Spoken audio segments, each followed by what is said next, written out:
B-E-L-A-T. It's in the name. Welcome into Helping Healing Humor with Ben and Travis podcast. On today's episode, it is the one you've all been looking for, the countdown to ask Will Myhan anything in honor of his birthday a few weeks ago or days ago. But anyways, we'll have that fun Q&A right after this important message about the Joyrider, which is coming soon.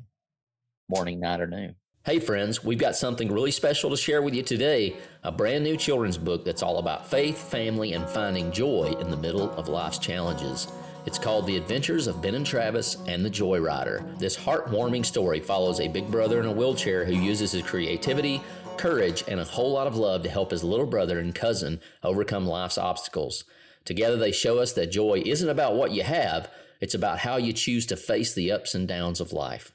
This book is full of fun, adventure, and hope.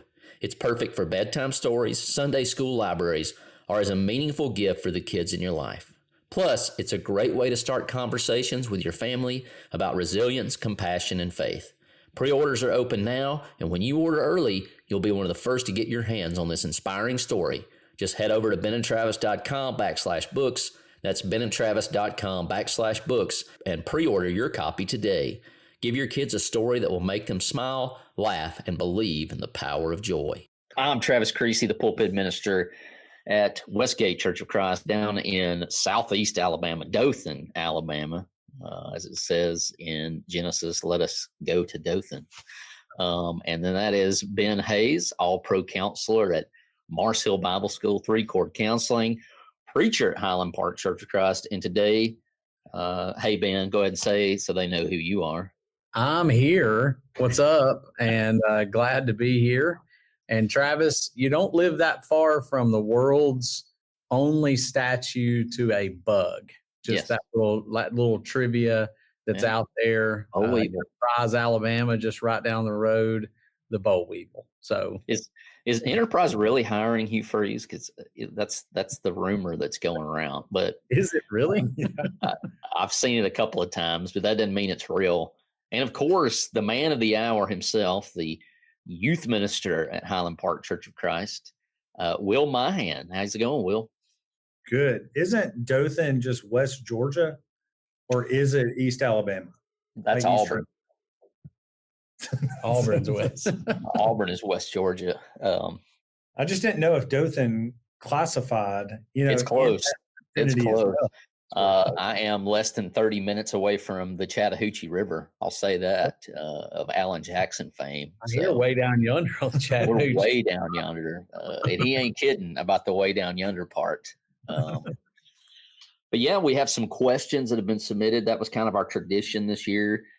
We've done the Ask Travis Creasy Anything for birthday. We did Ben back in July, they asked Ben Hayes Anything. And so we're just going to keep it rolling here with the Ask Will Myhan Anything. And I won't tell you which one of these that Blake Holloman and Josh Thorne submitted. It's terrifying. But I guess the first one out the gate, Will, you've been in youth ministry a while. I'm sure you hear all kinds of the negative parts about youth ministry.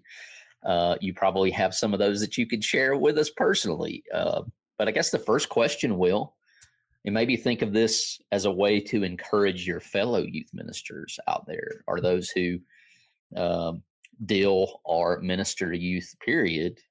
Why youth ministry, Will? Why? Well, I think for me, ministry was never on the radar at all, because I was headed to Alabama. And one day I walked in and Mom said, "Hey, you're going to go to Freed Hardeman." And I said, "No, I'm not. I've been at Mars Hill my whole life. I'm not going to secondary Mars Hill." I said, "I'm going to Alabama. This is where I'm going to be." And she said, "That's fine. And you're welcome to go there," because we had family that had gone there. And she said, "But you're going to pay for every dime of it.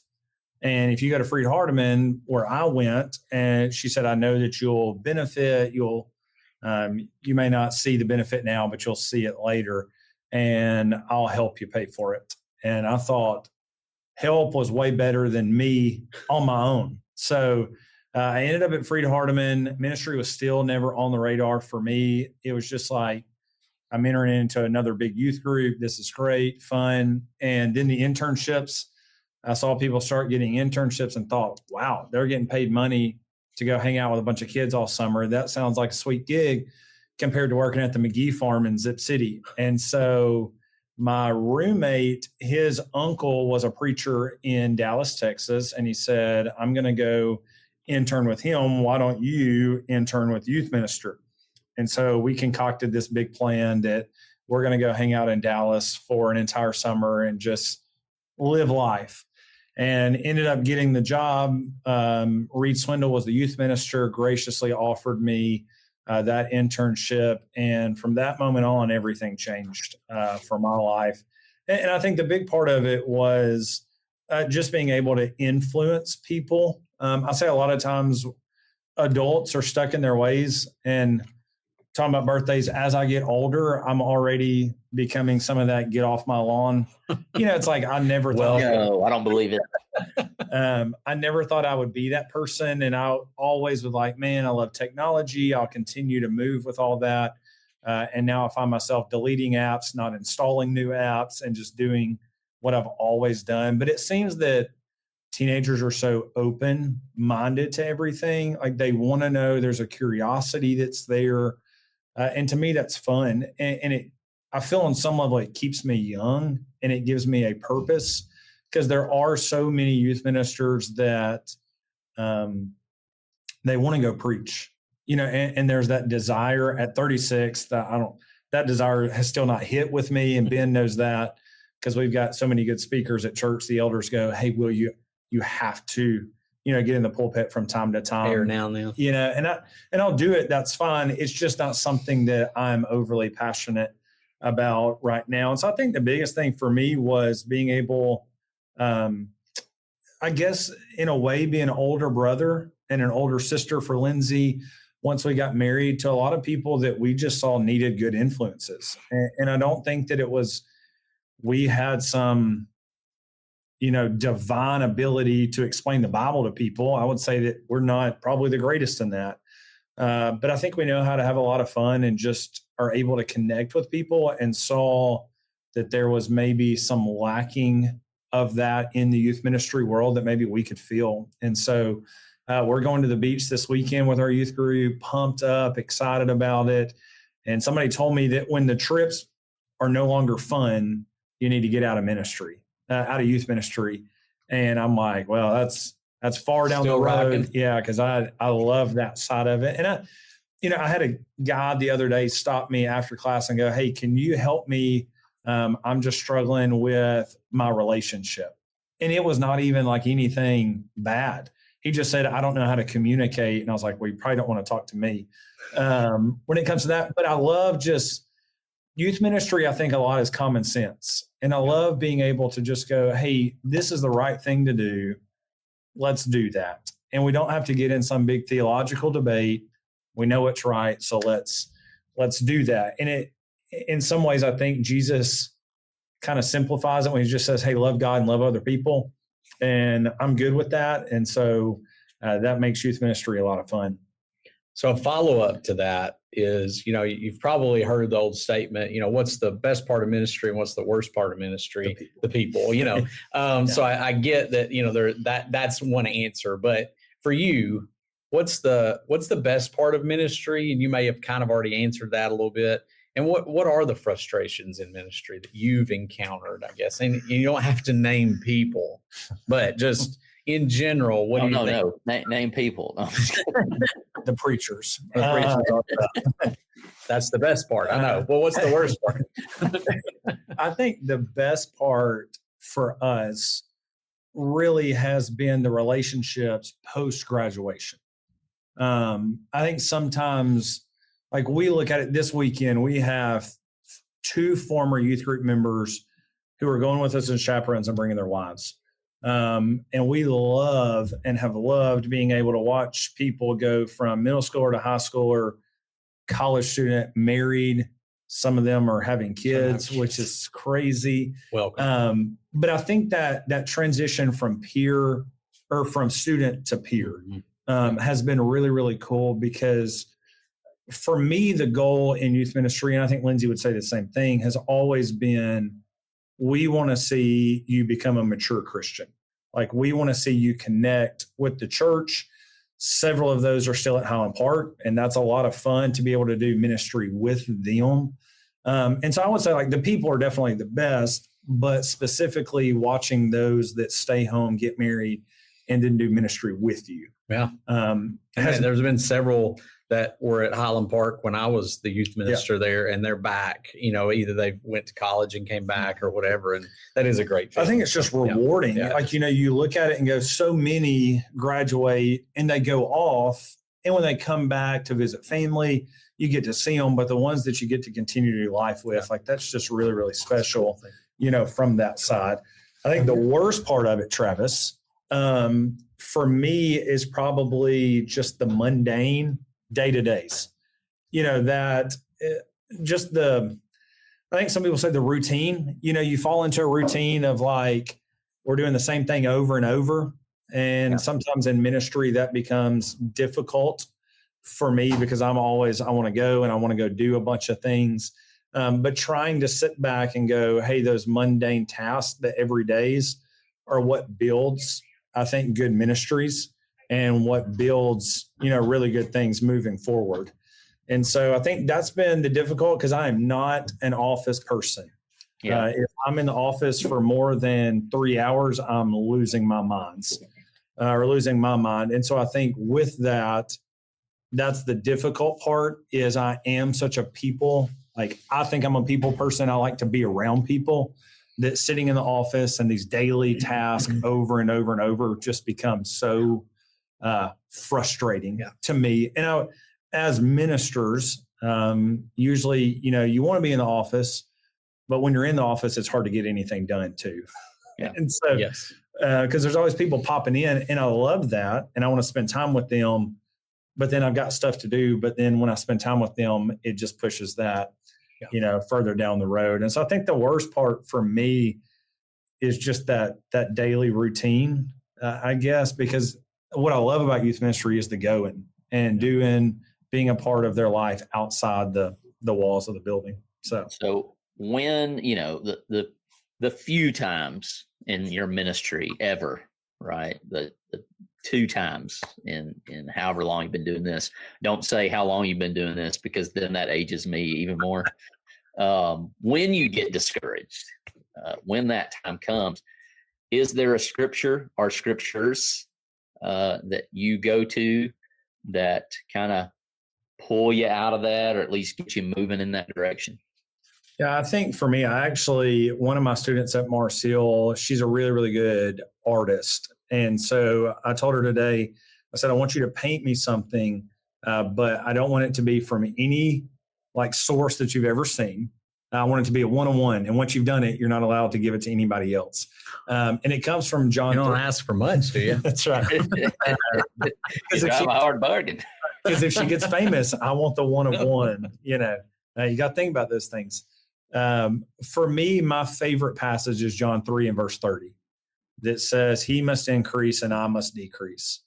And I say that with the idea of I always, even when I'm discouraged and frustrated, I continue to say that verse in my head over and over to help me realize, hey, it's not about me. Even in the frustration and in the moments of and I think every minister has them, especially ministers. I think every person has the low points of life. Even in the lows, it's still not about me. And so I try not to make it about my problems or my issues, because the more I dwell on those, the worse I get. And so I think that's a big one. It's embossed on my Bible. It's painted in my office. And then Philippians 2, that have this mind among you that was also of Jesus, and I try to go, okay, it's not about me. So what is it about? Well, it's about Jesus, and his whole mindset was about everybody else. And so I think I have my me time where I try to just go, part of my me time is I go rec ball, and try and do some things like that, umpire with, Blake from the podcast. That sounds like terrible me time. So, but it puts into perspective how stupid people are, and how good my life is. And so it's kind of one of those, it's maybe at the expense of others, you find some enjoyment, and there's a lot of humor. We had a guy the other day come out of the stands at a second grade basketball game yelling at us. Nice. And all we did was just laugh at him. And Blake said, "You do realize this is rec ball, right?" And they're second graders. So I think there are those moments of, I'm going to go do something that I enjoy or put myself around a sport, drive 60 hours to California. There's those things that I really love, but those verses, because I think a lot of times in life, I think we're all guilty of saying, "Hey, I want this," and it's about me. And just those two passages really kind of put it back on, hey, get your priority in the right place.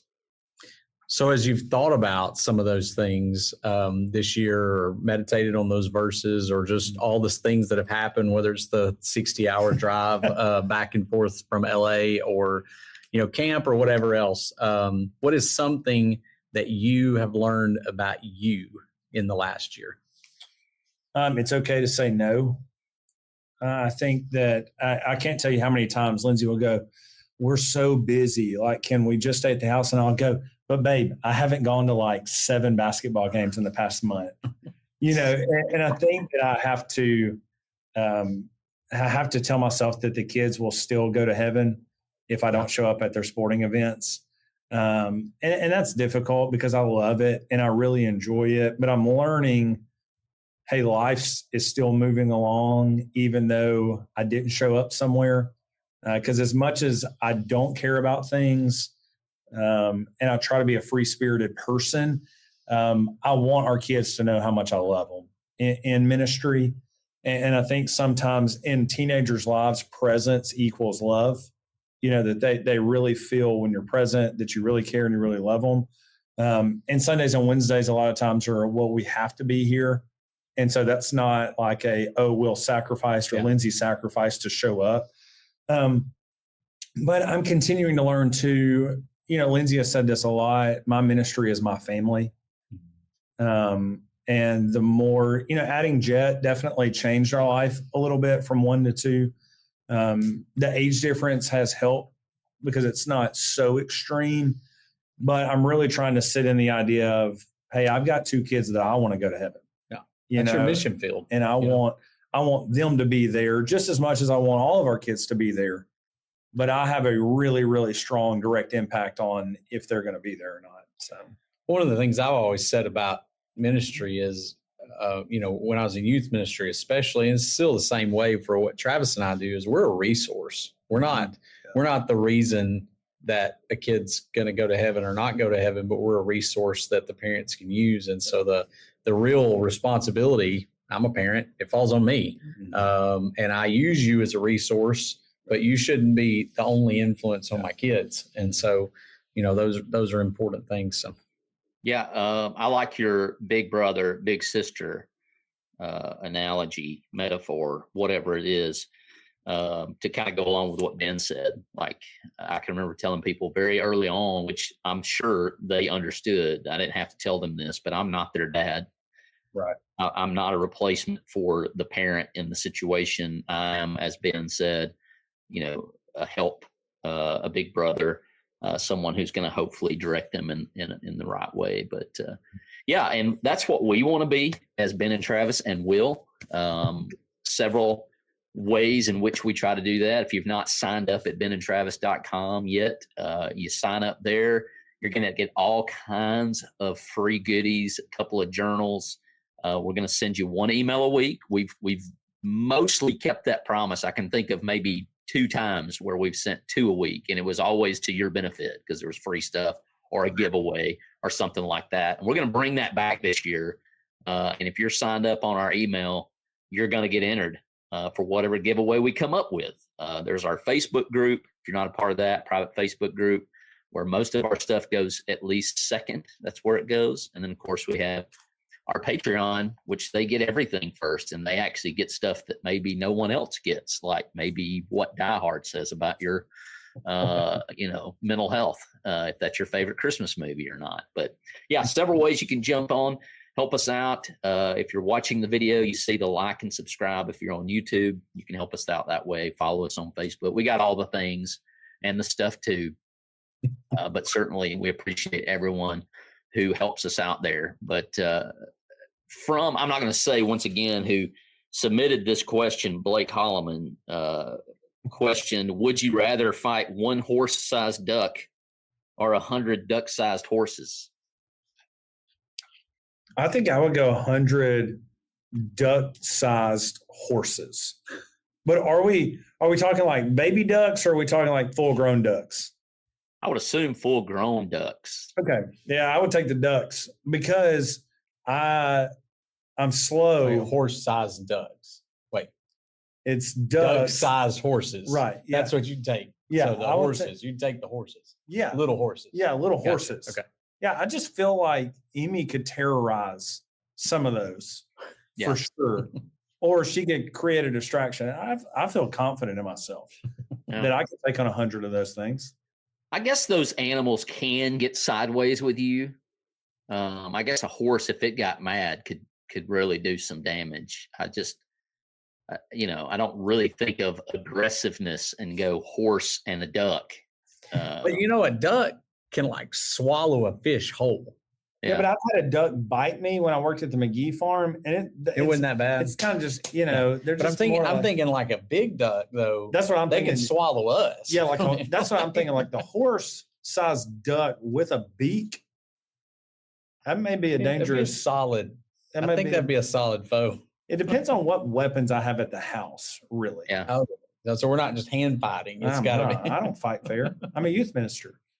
So this next one, to kind of wrap up on it, and you may have an answer to this, but this is kind of to you, maybe rhetorically, something to think about to our audience.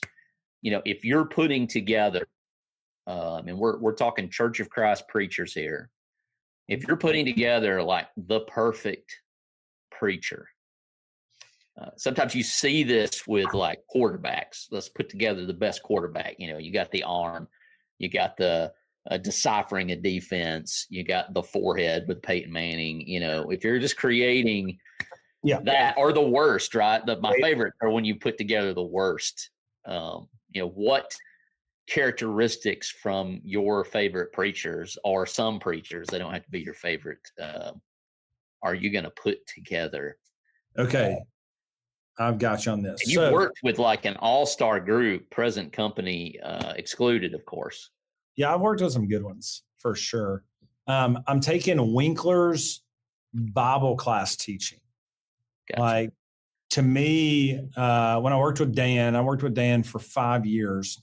And the regret that I have is that I had to teach class the same time Dan did, because I think Dan is the greatest Bible class teacher in the brotherhood. Now, I don't know whoever your Bible class teacher is, that's listening to this, but Dan's got to be up there 100%. I'm going to take Jeff Jenkins. I worked with Jeff for a little bit. I'm going to take Jeff's gentleness. The way that Jeff can step on your feet in such a gentle and loving way is incredible. And I've never met somebody that didn't think they were good friends with Jeff. Yeah. And of course that was in our time in Texas, a lot out there, but Jeff is also sneaky athletic, unbelievable. Played quarterback. Sneak up on you. Yeah. Like he's, Dale, they're probably not ever going to listen to this. Dale's the loud one. Jeff's kind of the quiet one. But Jeff is so funny, but his gentle, caring nature, second to none. I mean, he's wonderful in that. I'm not going to try and make his head that big. The way Ben applies scripture. Undersell. Let's go. The way Ben, the thing that I love most about him, the way that he applies scripture and the way that he breaks down a text. When you're at Highland Park, when you come there and you listen to Ben speak, wherever it may be, he will sit in a text. And I love that. I'm not a huge guy of like, let's flip to 75 passages to explain one. And so the way Ben just sits in it, applies it, I think is unreal.